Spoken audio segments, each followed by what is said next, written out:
nem tanto, mas se a gente tivesse muito tempo de sabatina para a gente questionar os candidatos e realmente saber, conhecer as pessoas que a gente está votando, o compromisso delas, entre outros diversos fatores, que fica muito difícil da gente analisar aqui em apenas 40 minutos, que geralmente demora a sabatina. Então, retomando agora o rito normal, a gente vai seguir com a sabatina do Lucas, depois com a sabatina do Conselho. E aí, novamente, o Wesley vai estar anotando o tempo total aqui, pós perguntas de Conselho de Diretoria, e a Ana vai estar com o tempo individual de cada resposta. Da apresentação vai estar com a Ana também. E aí, assim que você estiver pronto, pode começar. Tá, só esperar o Maia colocar o cronômetro aqui.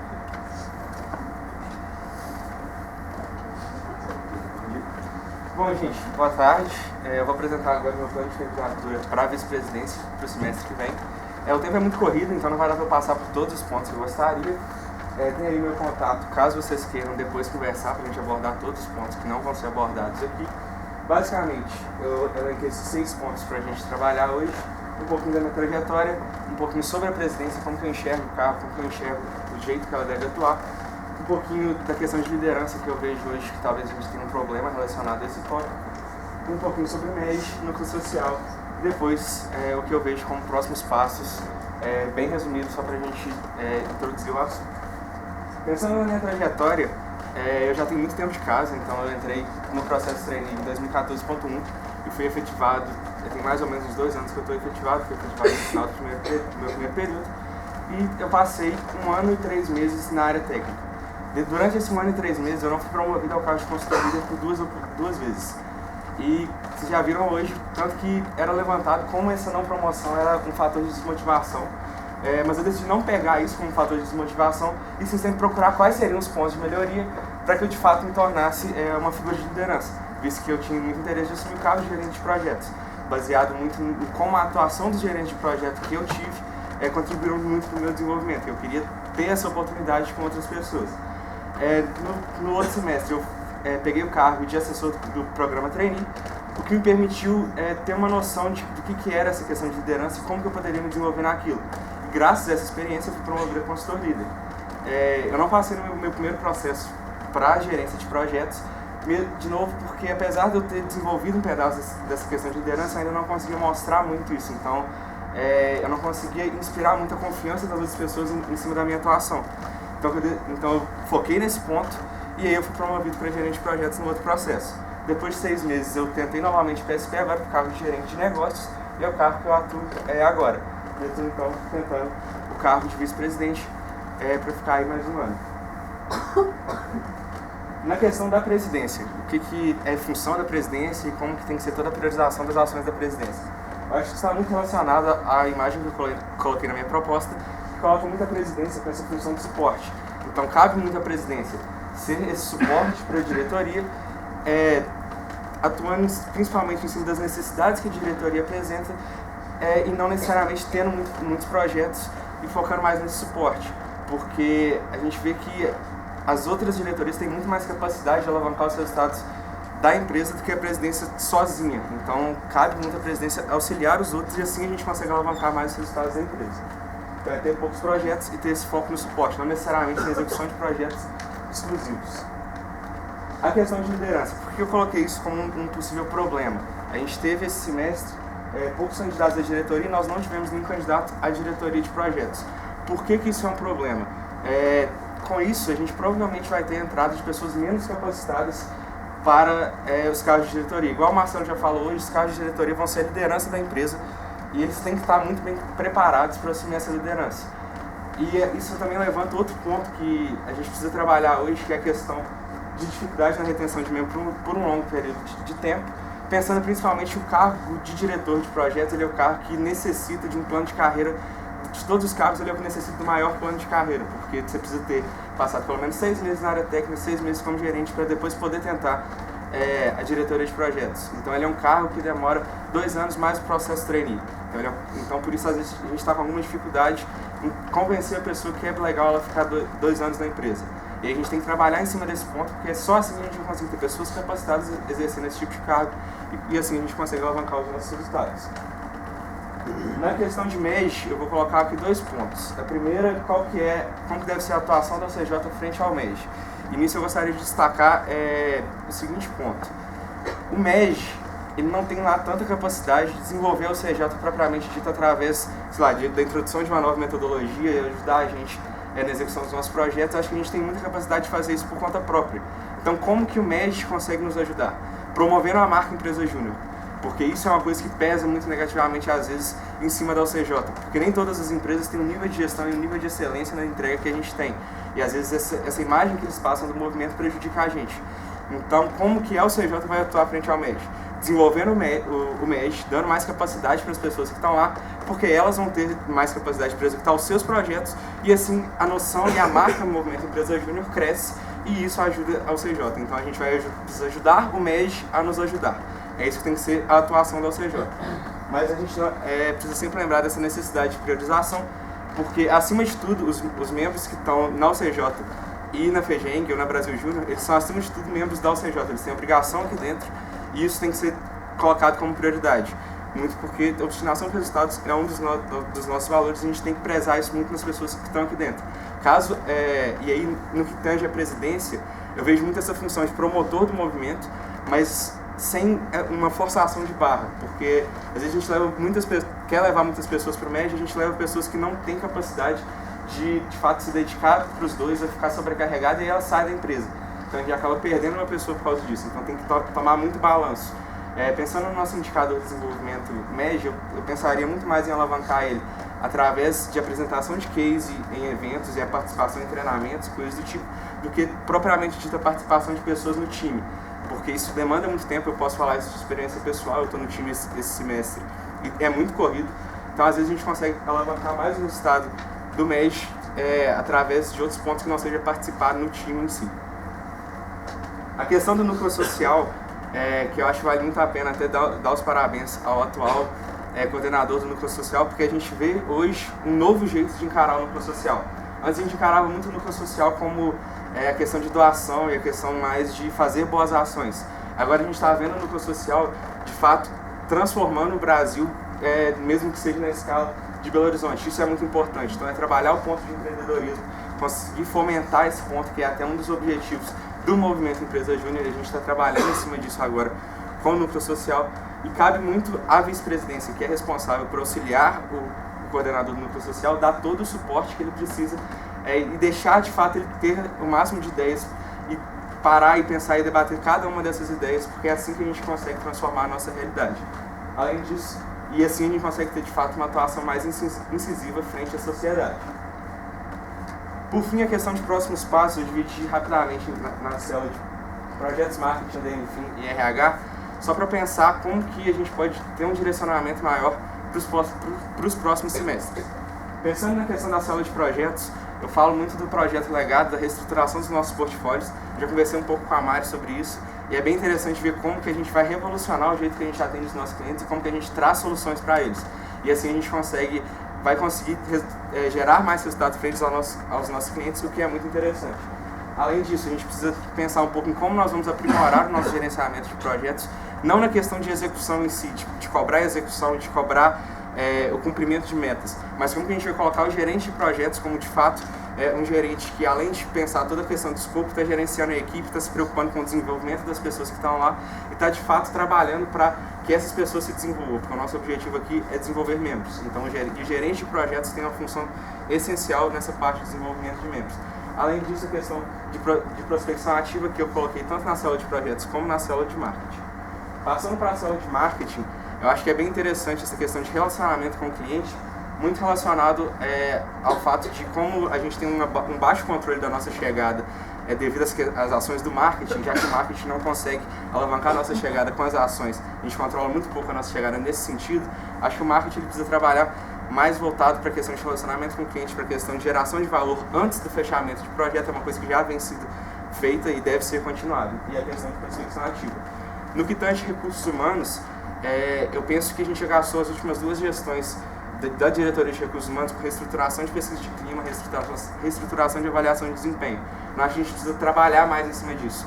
Então, como que eu vejo a célula de recursos humanos hoje? Cada vez com menos projetos, cada vez com mais processos. E o principal processo é o acompanhamento de membros e o asseguramento do desenvolvimento de membros. porque assim a gente consegue alavancar o tempo de permanência dele. Eu acredito muito que a pessoa fica aqui no CJ enquanto ela acha que ela está se desenvolvendo.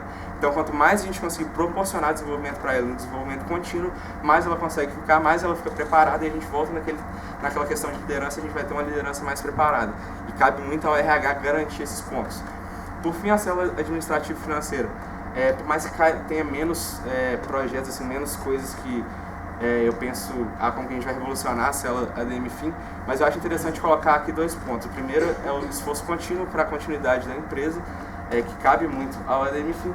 E por fim, a questão de priorização no uso dos recursos, essa questão do que é ou não investir estrategicamente, que é um debate que vale muito a pena a gente ter, e que a gente precisa, ao máximo, ter isso bem definido para que a gente possa aplicar isso e investir estrategicamente seja, de fato, investir no desenvolvimento de membros. Obrigado.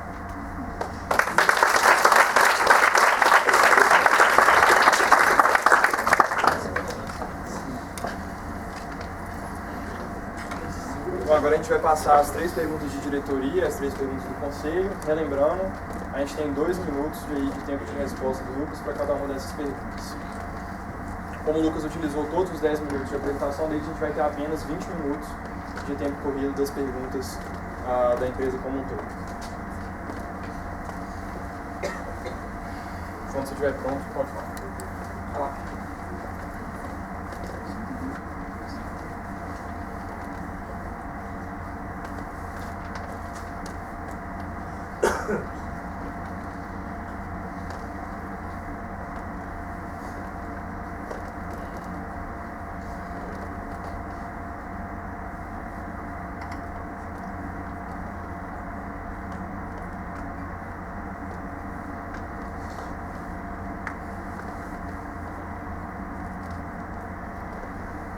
Essa questão da clusterização, eu sou muito crítico em relação a ela, até por eu estar trabalhando com desenvolvimento em cluster, que é o programa da FEGEM voltado para essa divisão das empresas em cluster. Ele foi muito baseado em um livro que chama Como Crescer, e ele coloca muito como que empresas de varejo, indústria, deveriam crescer. E ele não foi feita uma atualização disso para a realidade de empresa júnior.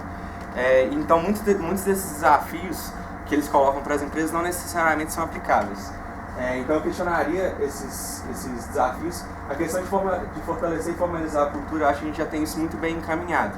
Eu acho que o CJ hoje tem uma cultura muito forte, a gente preza muito isso, até muito pela atuação das pessoas que já passaram por aqui. A questão de execução, de investir em recursos e respeitar a sua história. Eu pessoalmente, quando eu leio isso, eu fico até um pouco confuso, a não ser até que ponto a gente consegue ver a aplicabilidade disso frente à realidade da empresa, é um ponto que eu questionaria.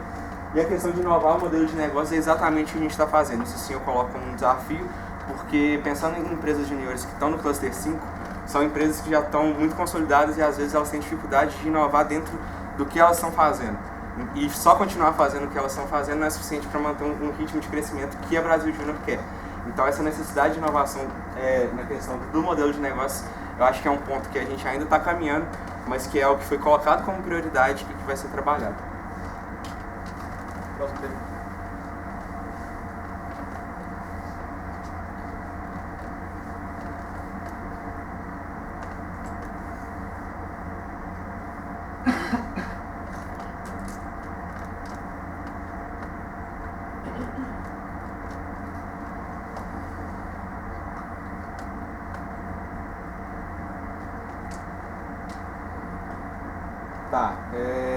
O que a gente precisa fazer então para resolver esse problema de liderança? É aquele ponto que eu falei de alavancar o tempo médio de permanência das pessoas, na minha opinião.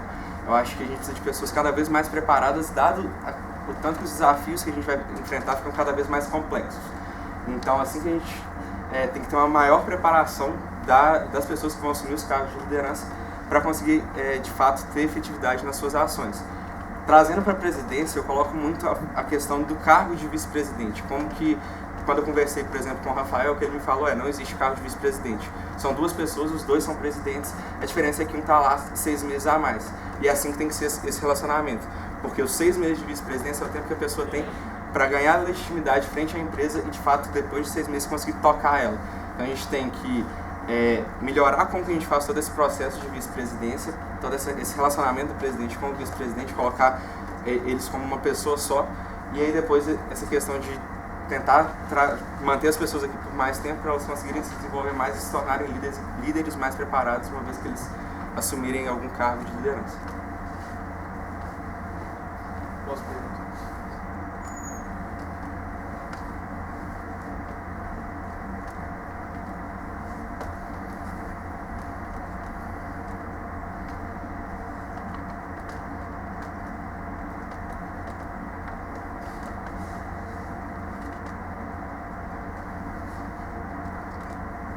Por que o acompanhamento de membros é o maior gargalo da empresa? Porque o acompanhamento de membros impacta negativamente na permanência da pessoa aqui dentro.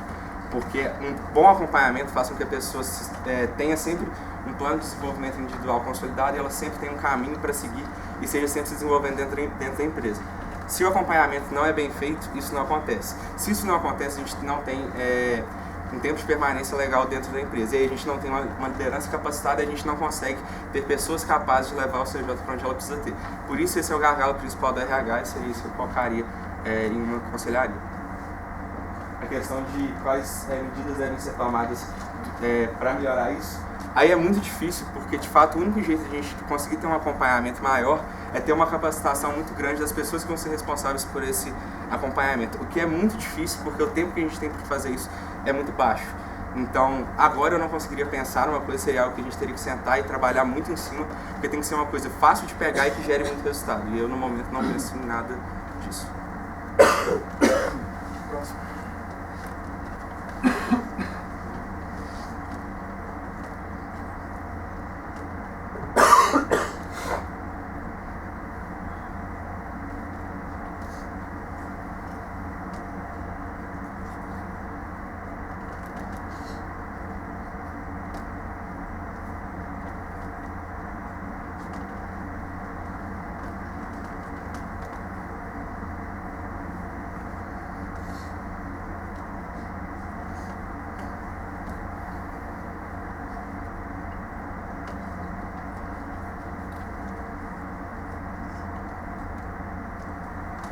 Tá. Eu não vou lembrar muito bem qual é qual, mas antes a gente tinha uma definição do planejamento estratégico, qual seria o foco do CJ. E um dos planejamentos estratégicos, esse foco foi mais voltado para a média, o outro foi mais voltado para a questão mais interna do relacionamento com a face, se eu não me engano.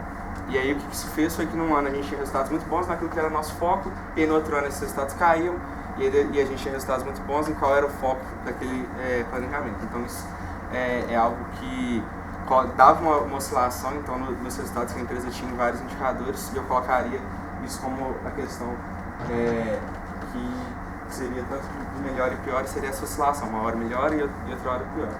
A questão dos resultados do atual planejamento estratégico, pensando nos relatórios de gestão do primeiro trimestre, a gente viu que muitos resultados não foram alcançados, o que pode colocar, às vezes, em xeque assim, até que ponto a gente está de fato conseguindo executar aquilo que a gente se propôs. Mas eu não acho que isso seja um problema assim, a ponto de falar que os resultados do atual planejamento estratégico sejam ruins.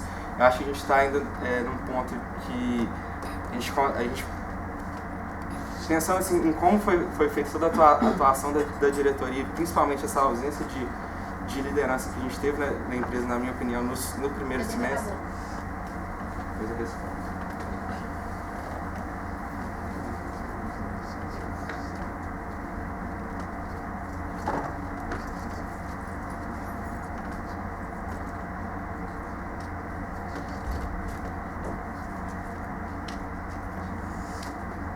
Tá, isso foi basicamente o que eu falei na questão de liderança, justamente o fato da gente não estar, às vezes, despertando interesse nas pessoas por um cargo que demanda mais tempo, que é o caso da diretoria de projetos, que não teve nenhum candidato.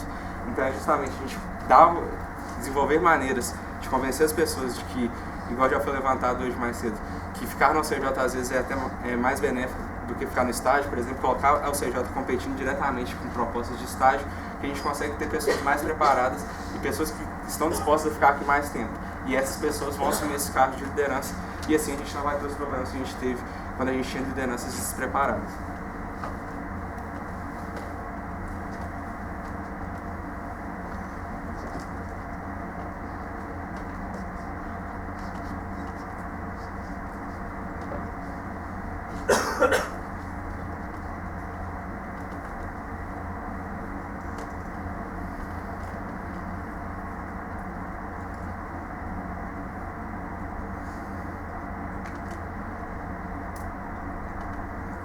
Tá, eu coloquei na minha proposta que a atuação da presidência está muito nessa parte de gestão da estratégia e essa parte de gestão de relacionamentos com os stakeholders. A gente vai se colocar qual que é o processo que mais não funciona esse semestre, eu colocaria essa parte de gestão da estratégia justamente porque eu vi, às vezes, diretorias trabalhando muito sozinhas e não se ajudando como um time para gerar os resultados.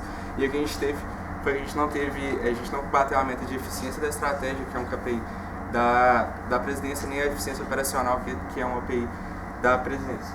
E aí o que eu citaria de medidas concretas para a gente melhorar esses resultados seria justamente essa questão de olhar a liderança com um novo viés.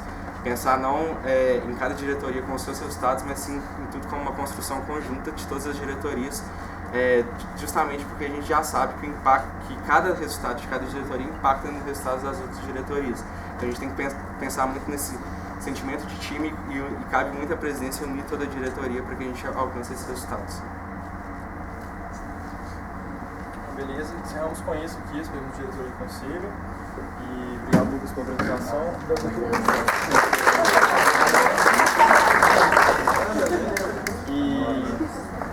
Bom, vou pedir agora para quem tem interesse em fazer pergunta para o Lucas, levantar a mão. Eu vou só pedir para quem eu já chamei na primeira, na verdade, não levantar nessa primeira onda. Não sou eu não, tá? Isso é o PPT da sexta. Só para deixar isso claro. Para a gente poder dar a oportunidade para todo mundo aí de fazer perguntas. Primeira fileira pode baixar.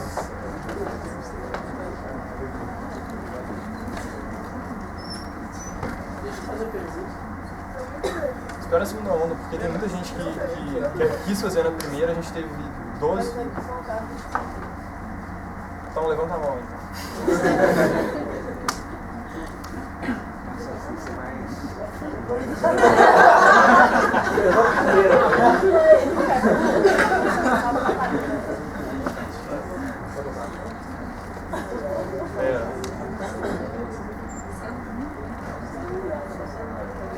Segunda fileira pode baixar a mão, terceira também.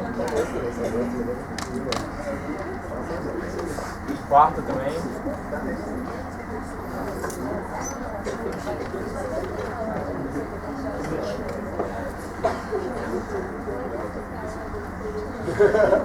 Beleza, gente, todo mundo pode baixar a mão. Vamos começar, Ângelo.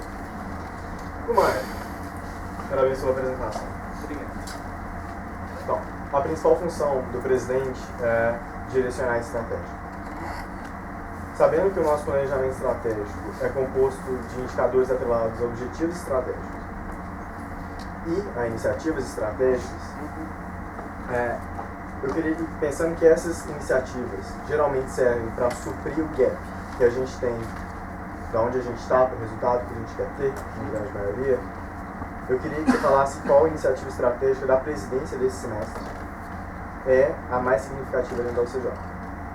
E qual indicador, na sua opinião, se constitui o maior ponto de melhoria para a UCJ hoje? Curto ou médio ou longo prazo? Curto. Mas se quiser, pode pensar na análise até o final do nosso planejamento estratégico. Eu sou o Pode ser mais longo prazo? Porque não?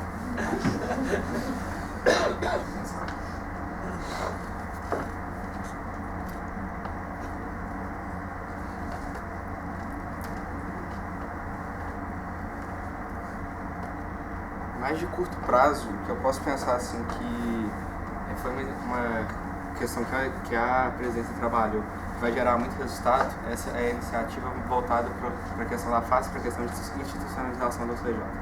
Por que isso vai gerar resultado a curto prazo? Vai ser mais um argumento que a gente vai ter para trazer pessoas aqui dentro, e vai ser mais um argumento que a gente vai ter, de certa forma, para tentar manter elas aqui mais tempo. Qual foi a segunda parte da sua pergunta? Qual indicador, na sua opinião, é o maior ponto de melhoria atualmente? Pode ser um indicador que eu acho que não tem que existir? Na verdade, é um que deveria existir e precisa melhorar. Bom, eu acho que qualquer indicador que não bate a meta, ele tem que melhorar. Então, deixar de maneira mais generalizada, a gente pode pensar no indicador de eficiência da estratégia que pega todos os KPIs de todas as diretorias. Se eles forem batidos, esse indicador é batido. Se ele não atingiu a meta, quer dizer que nem todos. Gustavo. Lucas, parabéns pela apresentação.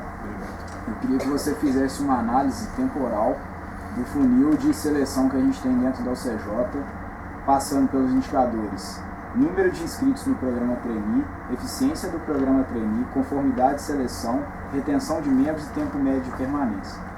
A partir dos resultados desses indicadores, eu quero que você me fale se o processo de seleção da cadeia de valor, que estava ali agora, da UCJ, é bom ou ruim, e quais são os pontos positivos e negativos que a gente tem nele. Foque nos negativos. Tá. Fazendo uma análise temporal, eu não sei exatamente os resultados dos indicadores ao longo do tempo, mas o que eu posso falar é o seguinte: o que eu vi? A gente tem uma oscilação muito grande no que tange o resultado do processo seletivo, baseado muito em como ele é tocado. Acho que a gente não tem uma certa padronização de como o processo ele é tocado. Então, por exemplo, quando a gente trabalha muito a questão de cultura no processo técnico, a gente trabalha muito essa questão de quais são os nossos valores, o que a gente preza nas pessoas que estão aqui dentro. As pessoas que entram têm muito isso. Então, por exemplo, quando eu estava como assessor, a leva que estava de treino trabalhou muito esse ponto. O Guilherme trabalhava muito esse ponto. E aí o que eu vi foi uma leva de consultores que não necessariamente era a mais preparada no que tange de conhecimento técnico, mas que tinha muita vontade de aprender e tinha muita vontade de ficar aqui. E ela teve resultados muito interessantes. E aí depois, quando a gente tem uma leva que às vezes não foi tão trabalhada essa questão de propósito, essa questão de por que tentar o CJ, foi mais focada nessa questão do técnico, a gente tinha pessoas que executavam muito bem, mas que não tinham motivo certo para estar aqui. Então elas saíam mais rápido, a gente teve, até o que foi levantado na autosabatina mais cedo, a gente teve mais saídas esse semestre do que a gente teve no semestre passado. Isso está muito relacionado à seleção voltada mais para o fato técnico e menos para o fato de eu sei porque eu estou no CJ e eu vou dar o meu melhor aqui dentro. Então qual que é o ponto negativo de melhoria do processo trainee? Entender o que é prioritário para a gente, entender o que eu quero na pessoa que vai entrar no CJ. Eu não quero o cara que sabe tudo, que sabe fazer um marketing perfeito, sabe fazer um estudo de viabilidade perfeito. Isso é importante, eu preciso gerar resultado para meus clientes. Mas mais do que isso, eu preciso de uma pessoa que vai ficar lá muito tempo, porque nesse período eu vou conseguir capacitar ela. E aí sim, ela vai querer se tornar uma liderança dentro da empresa e ela vai gerar muito mais resultado. Wesley. Na sua proposta, você cita que a presidência é como um gerente de projetos, tá? Que tem suas variações e tudo mais. No livro O Monge Executivo, faz referência a líder e liderança, gerente e gerência. Discorre sobre o assunto com a seguinte passagem: gerenciar não é algo que você faça para os outros. Você gerencia seu inventário, seu talão de cheques, seus recursos. Você pode até gerenciar a si mesmo, mas você não gerencia seres humanos. Você gerencia coisas e lidera pessoas. Através dessa frase, faça uma crítica à atuação da atual presidência de acordo com cada diretoria. Beleza. A questão do livro Monge Executivo, nessa questão de liderança, é muito que cabe ao líder suprir as necessidades das pessoas que ele lidera. Suprir as necessidades não está relacionado a fazer o que a pessoa quer que você faça, e sim fazer o que ela precisa que você faça para ela conseguir gerar o resultado que ela tem que gerar. E é isso que cabe à presidência. Quando a gente pensa, não deve ser a ação da presidência gerenciar no que você falou que seria o gerenciamento. Pensar, tipo, igual você gerencia o inventário, igual você gerencia seu próprio tempo. Você tem que liderar a pessoa, você tem que saber o que ela precisa de você para conseguir gerar o resultado e passar isso para ela. E assim, ela vai ser responsável pelo resultado dela. E de certa forma... Qual é a atuação da presidência com cada diretoria? Depende muito, eu conversei com todos os diretores, alguns diretores falaram que essa atuação é legal, que na questão dos cafés ele é feito de maneira interessante, assim, é proposto ponto de melhoria, eles trabalham em cima disso e isso é cobrado e a presidência se coloca à disposição para ajudar no que for necessário, mas outros diretores falaram que isso não acontece. Então seria um ponto de padronizar isso para que isso aconteça com todas as diretorias. E como você, enquanto candidato, faz o seu trabalho isso? Primeiro estudando muito, porque cabe à presidência saber como que cada célula e cada processo de cada célula está ligado a todos os processos da empresa para que ele possa ter argumentos consistentes frente aos outros diretores. E aí com esses argumentos consistentes eu pretendo ser capaz de trazer a diretoria toda comigo e aí sim conseguir gerar resultado. Mário, parabéns pela apresentação. Existe hoje na UCJ, principalmente dentro do conselho, da diretoria, um certo consenso de que a UCJ pode dar um salto muito grande em dois aspectos principalmente, em relação à mensuração e geração de resultados concretos nos projetos e também na captação de clientes, porque hoje a gente faz isso de uma maneira muito passiva. Eu gostaria que você me citasse todas as ações que foram feitas esse ano para tentar dar um salto nesses dois aspectos e me dissesse qual que é o papel da presidência na garantia de que essas ações vão ter de fato efetividade. Tá, a questão de mensurar os resultados dos projetos. Eu não sei se foi só essa, mas a que eu tenho certeza que aconteceu foi que no começo do semestre toda a célula de projetos parou para analisar os projetos que estavam rodando e como que a gente poderia propor indicadores para depois que o projeto tivesse terminado garantir que a gente de fato conseguiu alcançar os resultados com aquele projeto. Então esse seria um passo para a gente mensurar os nossos resultados. O que a gente chegou de conclusão? Isso é muito difícil, em muitos desses indicadores a gente não consegue coletar depois, a gente só consegue coletar depois que o projeto acabou, a gente não consegue ter uma noção de como a empresa era antes para ver quanto melhorou, então isso acaba ficando muito no que a pessoa fala e menos em número. Então isso é um ponto que a gente ainda tem que trabalhar muito e eu acho que é muito difícil ter essa mensuração. É fácil quando a gente está trabalhando com empresas grandes, mas o nosso tipo de cliente é muito difícil fazer essa mensuração de resultado. A gente acaba dependendo muito do que a pessoa achou do projeto. Qual foi o outro ponto? Questão captação. Tá. Foi feito... chegou-se à conclusão de que a nossa chegada de clientes está muito sofre muito pouca influência do que o marketing faz de ação voltada para captação. Então o que a gente decidiu fazer? Trabalhar com captação ativa de clientes. Como que isso vai ser trabalhado? A gente vai selecionar algumas empresas baseado no que a gente em quais são as empresas dos setores que a gente mais atua. A gente vai pegar algumas empresas disso. Como a presidência pode garantir que isso vai ser efetivo? Beleza, primeiro cabe à presidência estar presente em todo esse processo.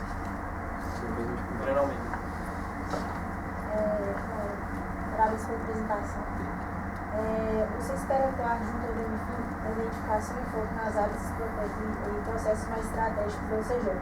Portanto, explicite quais são esses processos mais estratégicos e quais investimentos devemos realizar para melhorar os seus resultados gerais da empresa. Tá, quando eu falei essa questão de definir o que é investimento estratégico, vai muito nessa questão, né? Que a gente tem que investir estrategicamente e a gente tem que pensar o que é investir estrategicamente. E aí cabe muito a presidência junto ao ADMFIN, na verdade junto a toda a diretoria e toda a empresa, para falar a verdade, chegar à conclusão do que é investir estrategicamente. Na minha opinião, o nosso objetivo é desenvolver membros, então investir estrategicamente é qualquer investimento que está relacionado diretamente com o desenvolvimento de membros. E a gente tem que parar de pensar que a gente tem que desenvolver membros para um ponto muito específico. Eu acho muito legal quando a gente pega e fala que a gente vai formar profissionais mais capacitados. E formar profissionais mais capacitados não necessariamente está relacionado a oferecer só cursos relacionados à execução de projetos, à área mais executiva. Está relacionado a oferecer a ele o que ele precisa para se desenvolver e para alavancar a carreira dele. Então qualquer coisa que tiver dentro tiver esse viés, for algo que vai gerar valor para a pessoa e vai alavancar a carreira dele, para mim é considerado um investimento estratégico. E aí seria um investimento que seria passível do OCJ fazer. Com relação às diretrizes da célula e processos importantes que estão sendo reportados nesse semestre iniciando, você sabe, conhece eles, sabe qual é o objetivo deles? Não cheguei a esse mais.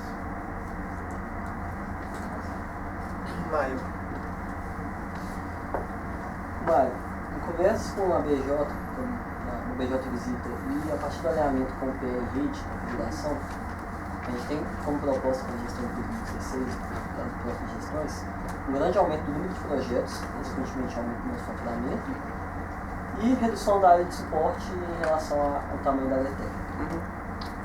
Você concorda com essas proposições e você acredita ser possível atingir os vistos no orçamento atual? Então você concorda que sim, fale todos os pontos necessários para atingir, e você acredita que não, como que a gente vai fazer para você crescer então? Tá. A BJ coloca como meta para a empresa júnior de Cluster 5 crescer em média 10% no faturamento e 10% no número de projetos, se eu não me engano, por ano. Que é muito voltado para essa questão de realizar mais e melhores projetos. Por que eu não concordo que isso necessariamente é algo bom? Pensando na estrutura que a UCJ tem hoje, vai chegar um ponto onde a gente não vai conseguir realizar mais projetos a menos que a gente aumente o corpo técnico. E aumentar o corpo técnico coloca muito em risco a questão de entrar pessoas menos preparadas e a gente cair na qualidade de projetos. Então, eu acho que é mais prioritário para a empresa pensar o que ela quer para o futuro. Não necessariamente eu quero uma UCJ que tenha um faturamento de R$500 mil daqui a 2 anos. Talvez seja mais interessante eu ter uma empresa menor, mas onde as pessoas são extremamente capacitadas, as pessoas ficam lá por muito tempo, são pessoas extremamente alinhadas ao que a empresa se propõe a ser. Isso já até foi feito há um tempo atrás, quando teve uma redução da área técnica, justamente porque a gente estava com pessoas que não eram capacitadas para a execução dos projetos. Como crescer com o CJ? Aí é que tá, vai muito no que a gente considera ser uma empresa melhor. Se isso está necessariamente atrelado ao faturamento, a gente tem que fazer isso, a gente tem que aumentar a área técnica, tem que aumentar a nossa captação de clientes, mas se não for isso, se for a questão de pensar na empresa como eu quero ter uma empresa que desenvolve as minhas pessoas, que as pessoas que estão aqui gostam de trabalhar aqui, isso é mais importante para mim do que ter 50 pessoas executando projetos ao longo do ano. Kumairo, vou fazer uma pergunta um pouco relacionada a essa questão do corpo técnico também, mas na verdade tem uma introduçãozinha antes que é a seguinte. Eu acredito que hoje a UCJ ela tem 2 pontos de melhoria muito grandes. Um que seria em relação ao mercado, que atualmente foi um indicador, né, chegada de clientes, que afetou diversos outros indicadores, consequentemente tendo um impacto muito grande no KPI que a gente tem de eficácia da estratégia. E o outro ponto que eu acredito que é muito interessante, que tem sido muito falado hoje, que é a preparação de liderança, seja no sentido de liderança motivacional, inspiracional, quanto liderança na questão de preparar as pessoas a estar ali aptas a exercer suas funções da melhor maneira possível. E aí, esse questionamento é um pouco antigo também, porque um ano atrás, quando eu estava fazendo sabatina, eu inclusive coloquei a mesma pirâmide do monge executivo, também gostei muito do livro, por coincidência acabei lendo ele antes da sabatina também. E aí, de lá até hoje, a gente desenvolveu diversas ações buscando preparar as pessoas melhores. Algumas aqui que eu lembrei rapidamente. A gente tem desde o YouTube CJ até o Wiki, o livro que vem se desenvolvendo hoje. A gente tem o Box no plano de gestão do conhecimento muito grande. A gente tem os guias práticos que ainda não estão 100% rodando. A gente tem planilha de controle da estratégia. A gente tem os relatórios de gestão que começaram um pouquinho antes disso. E a gente tem outras inúmeras iniciativas que eu poderia citar aqui. Além disso, de tudo isso que vem sendo feito e que está sendo feito, o que mais a gente pode fazer para preparar os nossos futuros membros, gerentes, diretores, consultores, até exercer um trabalho melhor? E aí eu queria acrescentar alguns números aqui, porque eu acredito que quando a gente fica no acho, eu acho que de certa forma o ser humano é imperfeito e a gente pode, né, falhar e cometer alguns erros aí. Então eu queria fazer essa reflexão com base em alguns números aqui. Caso a gente vá ter um diretor, que esse diretor vá ser um gerente, ele teria 2,5 anos, ou seja, 2 anos e meio, né, do tempo que ele entra até o tempo que ele sairia da empresa, que é um tempo significativo. Se ele passar de consultor direto para diretor, ele já vai ter 2 anos, o que também é um tempo significativo. E aí, olha que interessante, a gente tem hoje 7 diretores, 11, 12 gerentes, né, pela questão do GRH, e cerca de 25 a 30 e poucos consultores ao longo do ano. Então, a probabilidade de ter um diretor que vai seguir o percurso completo, né, até se formar como diretor, fica um pouco limitada por esses fatores. E aí, pessoalmente, eu acredito que a gente tem que trabalhar muito o lado de despertar o interesse das pessoas, mas em termos assim, probabilísticos, me preocupa um pouco o como que a gente trabalha esse fator hoje, tendo em vista que é recorrente o baixo número de candidatos, ou pelo menos um número suficiente perto do que a gente gostaria. Bom, então depois de tudo isso que eu falei, o que eu gostaria no final das contas era que você explicasse o que mais que a gente pode fazer para trabalhar a liderança, além de todas essas ações que já foram citadas. Se você acredita que uma reformulação da estrutura da UCJ, visando propiciar um aumento na probabilidade do número, de ter um plano de carreira que faça com que as pessoas acessem cargos de diretoria, estando mais preparadas, seja interessante. E também se você acredita que você acredita que a gente deve trabalhar para aumentar o tempo médio de retenção. Tá. Primeiro, eu não acho que falta, por exemplo, entre as pessoas que estão na gerência hoje, perfil de liderança para assumir a diretoria. Falta estímulo e falta percepção de valor no cargo em si. Falta vontade dela assumir o cargo e não capacidade dela assumir o cargo. Então a gente não tem que trabalhar na capacitação dela nos pontos que ela precisa ter para assumir a cargo de liderança. Como a gente faz para aumentar o tempo de permanência dela? Trabalhando essa questão de desenvolvimento. Então, a gente precisa garantir que a pessoa, durante toda a estadia dela dentro da empresa, ela está consistentemente se desenvolvendo. Como que a gente faz isso? Melhorando a questão de acompanhamento, que é uma coisa muito difícil, eu já falei, porque a gente precisa de uma pessoa com conhecimento muito profundo para ela ser capaz de alavancar o desenvolvimento de outra pessoa que já é muito boa. Então a gente tem esse ponto que eu acho que é o ponto que a gente precisa trabalhar em cima. Você fez um monte de perguntas, eu acho que não sei se responde. Eu acho que tem um foco legal que a gente pode tratar, que acho que é bem polêmico e interessante para o dia de hoje. A gente tem 4 diretores em um momento do ano sendo eleito, e em outro momento a gente tem 3. A gente tem 11, 12 gerentes. Desses, tradicionalmente, a gente sabe que a maior parte sai. Então a gente tem ali praticamente um grande número de gerentes que a gente tem que assegurar que vão tentar um cargo de diretoria. Como você acredita que a gente deve atuar para mitigar o risco de não ter candidatos manifestantes ou eleitos? Tá, eu acho que esse problema vai mais relacionado para a questão da diretoria de projetos, pela necessidade do cara ter sido gerente de projetos antes. Para as outras diretorias, como é aberto para o corpo técnico, fica mais tranquilo, a gente só precisa garantir que a pessoa chegue com a capacidade que ela precisa ter para executar o tipo de cargo que ela está pleiteando. Você tem. Lorena. No início do semestre, como você já sabe, né, desde o ano passado, a gente já está coletando os NPS pós 6 meses. E a gente já está vendo que eles estão tendo alguns resultados interessantes e estão dando para a gente insumos importantes para fazer algumas análises dentro do marketing. Em relação a isso, eu queria saber da sua opinião do que você acha que deve ser feito após a análise desse indicador, tendo em vista principalmente a questão da retenção de clientes, que é uma questão delicada dentro da empresa. E já que você se propôs a ter um cuidado especial com cada célula, como você acha que a presidência se insere dentro dessa questão?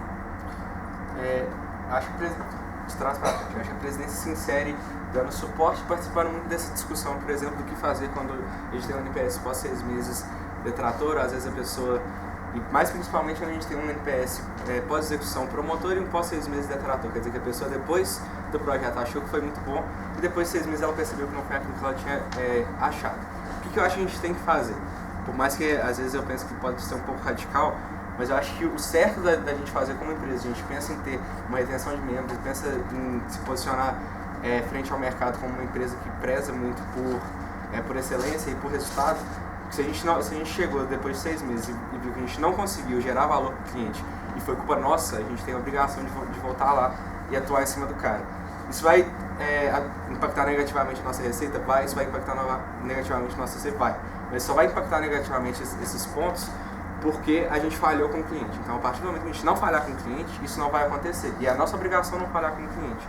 Então, se a gente tiver cometido esse erro, o mínimo que a gente pode fazer é atuar e corrigir o erro do cara. Porque a pessoa faz um investimento muito grande aqui. O que a gente faz é muito sério para a gente aceitar ter resultado medíocre depois de 6 meses, na minha opinião. Parabéns pela apresentação. Em algumas gestões anteriores, a divisão da diretoria de projetos foi discutida. Atualmente, isso não existe e ambos os diretores estão envolvidos nos processos internos, nos projetos e nas negociações. Avalie os impactos que essa divisão poderia gerar na empresa como um todo e qual a sua opinião sobre a divisão? Tá. O impacto de ter um diretor mais focado numa coisa e outro diretor focado em outra, nessa divisão. Comercial. O que eu acho que tem de impacto com isso? A gente perde mais uma pessoa que, se ela assume a diretoria de projetos, se ela assume qualquer diretoria, ela está muito capacitada. Então a gente perde mais uma pessoa na discussão, o que é muito ruim, a gente fica muito sujeito à pessoalidade de cada um, então ao jeito que cada um tem de negociar, ao jeito que cada um tem de gerenciar, por exemplo, os outros gerentes, no caso do diretor mais voltado para a parte de execução de projetos. Então a gente fica muito passível do que a pessoa tem de facilidade. Às vezes a gente não consegue potencializar os resultados igual a gente consegue ter 2 diretores. Eu acho que a gente tem que até ir além e tirar um pouco essa ideia de que tem uma divisão, por exemplo, entre os projetos que esse aqui estão com um diretor, esse aqui estão com outro, e aí não tem essa troca de informação justamente para não, às vezes, um diretor contrariar o outro. Mas precisa ter um alinhamento muito grande dentro da célula de projetos para garantir que isso não aconteça, e aí cada diretor ser responsável por tudo. Por mais que você pode falar que a pessoa vai ficar sobrecarregada, ela não vai, porque vai ter 2 pessoas fazendo tudo e nem sempre ela vai ser a pessoa requisitada. Mas ela tem que ter capacidade e estar disponível para fazer os 2 pontos. Mas como você acha que o corpo técnico, por exemplo, sentiria essa divisão? Não falando na célula, só da gerência diretora do corpo técnico. Eu acho que o corpo técnico ia ter muita dificuldade de assimilar isso, porque, por exemplo, se me falar que se eu fosse um consultor, eu tivesse uma dificuldade, e tivesse um diretor de projetos, eu fosse perguntar para ele virasse para mim e falasse, não, eu só cuido da parte comercial, vai esperar tal diretor chegar, aquele que cuida da parte de execução.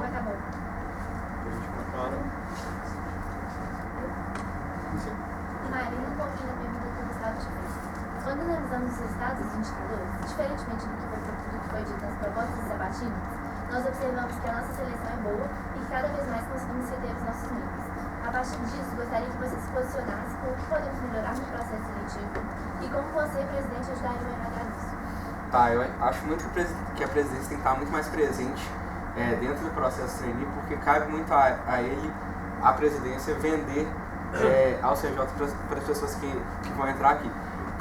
Principalmente por essa questão de qual é o perfil das pessoas que a gente quer aqui dentro. Então a presidência precisa participar muito dessa discussão do que eu quero na pessoa que está aqui, e depois ela precisa trabalhar muito no processo trainee para difundir isso e de fato trazer isso à tona dentro das pessoas que estão tentando o processo seletivo. Não quero a pessoa que é um bom executor, eu quero a pessoa que compra a ideia, que vai ficar aqui 2 anos, vai virar diretor de projeto, diretor de RH e vai fazer eu bater as minhas metas em 2018. Eu quero esse tipo de pessoa. Então, como que a gente melhora o nosso processo seletivo? A gente precisa admitir que a gente tem maturidade para selecionar pessoas, às vezes, que têm um conhecimento técnico menor, mas tem motivos para estar aqui que são maiores do que o conhecimento técnico dela. E aí, se comprometer a desenvolver ela, porque a gente sabe que ela é uma pessoa que vale a pena a gente investir. Escolher as pessoas com quem vale a pena investir. Acho que seria isso que a gente precisa fazer para alavancar o resultado do processo seletivo. Saliva. Você fala que a UCJ tem algumas práticas de gestão que tornam ela uma empresa engessada. Isso é possível. Na sua proposta, você cita que na estrutura organizacional da UCJ existem algumas práticas de gestão que caracterizam a empresa como engessada em alguns pontos sobre essa estrutura. Eu queria que você citasse quais são essas práticas e o que você faria para modificar. Beleza. Eu posso colocar, por exemplo, tanto de reunião que a gente faz. E muitas delas a gente faz só porque tem que fazer. Não necessariamente a gente tem necessidade para juntar tanta gente e trabalhar para só, sei lá, dar repasse. Só para dar repasse, dá por e-mail. A pessoa que for, a gente tem que assumir que as pessoas que estão aqui vão se importar o suficiente para olhar isso no e-mail. Se ela não vai olhar isso, ela não devia estar aqui. E eu não preciso juntar todo mundo só para fazer isso. Eu preciso juntar todo mundo para discutir resultado e para propor melhoria e para trabalhar nos pontos que precisam ser trabalhados, e não dar repasse. Então, eu não diria que assim, a gente tem uma reunião específica que a gente tem que tirar, acho que a gente tem que pensar mais no que a gente precisa ter e ter só isso, e não ter as coisas só para falar que tem. Então, seria mais ou menos isso.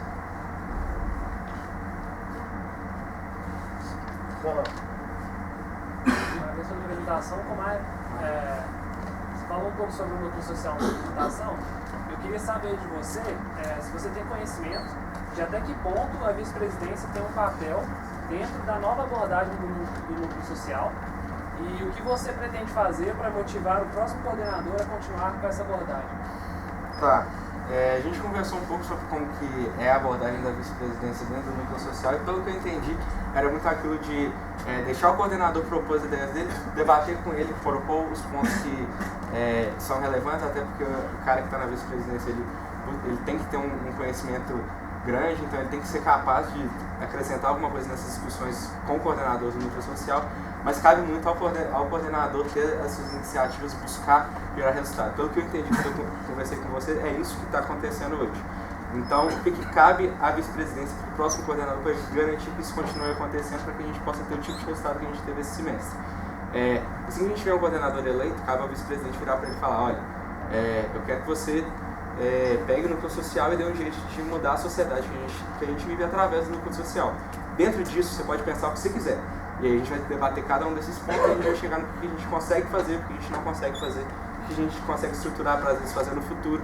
Então, acho que essa deveria ser a atuação da vice-presidência. E aí, uma vez que foi decidido o que fazer, dar todo o suporte que o coordenador precisa para estruturar aquilo, seja, sei lá, participando com ele em alguma reunião, participando com ele em alguma deliberação, pensar em qual seria a estrutura do projeto que vai ser rodado, tudo isso seria foco de atuação da vice-presidência. Vitor, Eu não vou votar não. você falou, eu quero falar. Eu falei para as outras pessoas. Kairi. Mano, parabéns pela apresentação. Então, como a gente já veio conversando um pouco aí nos bastidores, o cargo de vice-presidência gasta muito tempo com uma estrutura muito inflada de processos. Temos o exemplo aí da formulação do planejamento estratégico, né, que é uma coisa que demora muito tempo para ser desenvolvida e não vemos uma aplicabilidade tão grande dessa estratégia como prática. Nós temos uma abordagem muito tradicional da estratégia e um pouco menos daquela abordagem da estratégia como prática, que é a estratégia mais moderna atualmente. Então, o que vemos é uma visão tradicional que é aplicada à empresa júnior, que eu não sei se seria viável, digamos assim. E você não acha que seria mais efetivo investir esse tempo em estar mais presente no dia a dia do CD, interagindo com a empresa, do que gastando tempo reformulando e reformulando vários planejamentos estratégicos? E na sua proposta você cita que irá desinflar esses processos, mas como que você vai fazer isso? Tá, se eu não me engano, acho que eu falo que eu buscaria desinflar, então eu falei que eu vou. Mas porque eu não sei se é tão simples assim, é uma coisa que precisa ser estudada. Eu discordo que às vezes a gente perde tempo com essa questão de planejamento estratégico, eu acho que é importante. Acho que o problema é que às vezes até a gente pensa não tão no longo prazo quanto a gente precisaria e não pensa que às vezes a gente precisa fazer sacrifício no curto prazo para alavancar o nosso resultado no longo prazo. Então às vezes seria até um tempo de pensar mais nisso. Mas eu concordo completamente com o que você falou de que cabe muita presença estar mais presente dentro do dia a dia da empresa. A presença ela não pode estar externa. Todo mundo tem que saber o que a presença está fazendo, porque ela, de certa forma, representa toda a empresa. Então ela tem que ter essa maior visibilidade. Só vou fazer uma intervenção que eu acho que não ficou bem claro o que eu quis dizer. Não é que o planejamento estratégico tradicional não se faça necessário. Só que eu vejo a estratégia como prática um pouco menos utilizada e um pouco menos priorizada nesse caso. E o que você acha que é mais importante? Se é você estar mais presente no dia a dia do CD ou essa formulação desse planejamento estratégico de longo prazo? Tá. Eu acho que quando a pessoa assume a vice-presidência, ela tem que se comprometer a fazer os dois. Não é um ponto tipo, qual que eu vou priorizar desses dois? Porque os dois são muito importantes. O que a gente vê é justamente a pessoa priorizar um. E isso que não pode acontecer. A pessoa tem que... Yes.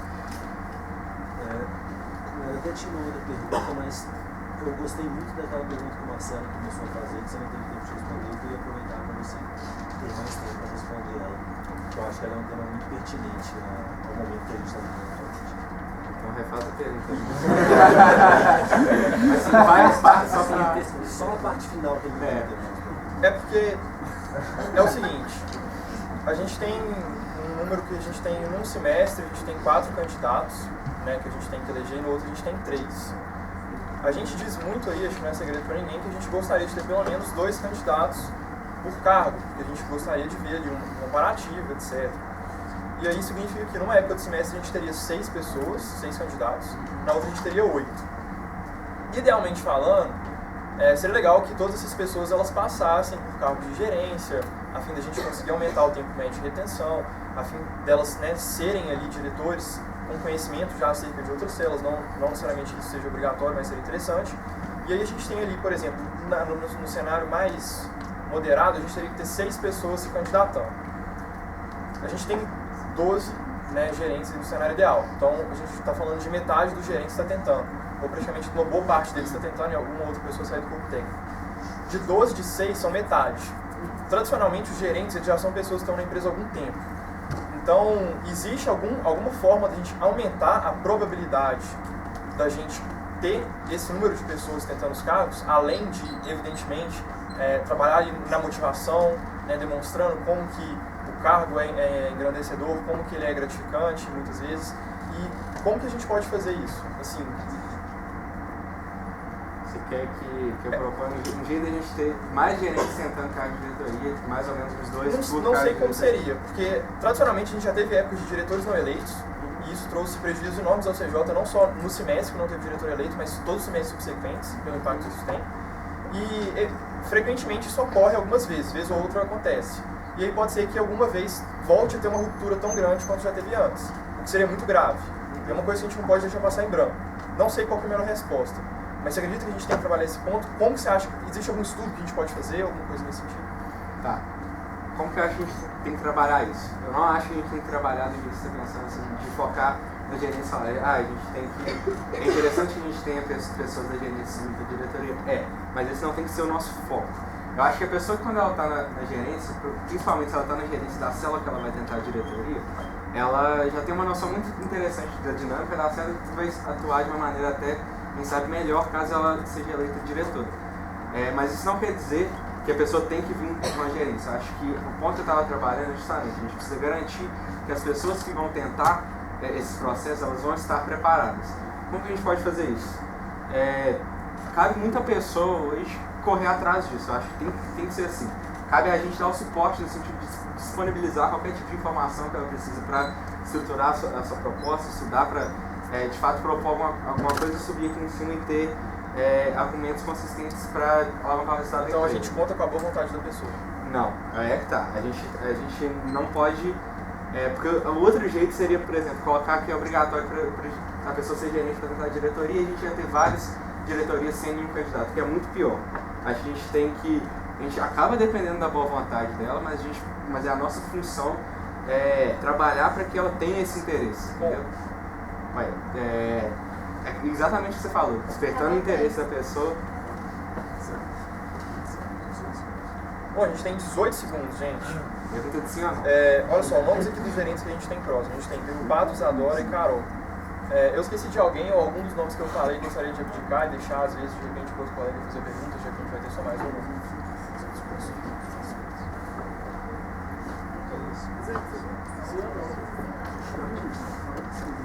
Dá mais que sim ou não. Sim ou não são as 3 perguntas. As 3 sim ou não, mas objetivo. Sim ou não? Carol, Isadora e Pato. Tá. Isadora. É o seguinte, primeiro parabéns pela apresentação. Parabéns pela apresentação. Uns meses atrás, a gente teve algumas críticas com relação aos cursos que estavam sendo ofertados aos membros, que eles não seriam muito alinhados, muito assertivos para a gente. E aí surgiu aquela oportunidade de trazer mais 100 CJs para dar esse estudo. Acabou que isso não foi feito. Só que seria uma boa oportunidade para explorar melhor a rede 100 CJs. Então, assim, tomando em consideração que é função da presidência lidar fazer o relacionamento dos stakeholders, eu queria que você me respondesse bem rapidinho se você acredita que o relacionamento com a rede 100 CJs está sendo bem aproveitado, está sendo frutífero para a empresa, e o que poderia ser feito rapidinho para aprimorar esse relacionamento. Tá, a sua pergunta, ela meio que, tipo, ela responde assim mesmo. Tá, ela não é feita da melhor maneira possível, o jeito que a gente pode trabalhar é ser de fato aprimorando esse relacionamento, colocando eles mais dentro da nossa rotina. A gente vê que tem muita pessoa que está disposta a ajudar, então a gente precisa entrar em contato com eles e buscar esse retorno. Eu acho que vale muito a pena trabalhar em cima disso. Obrigado.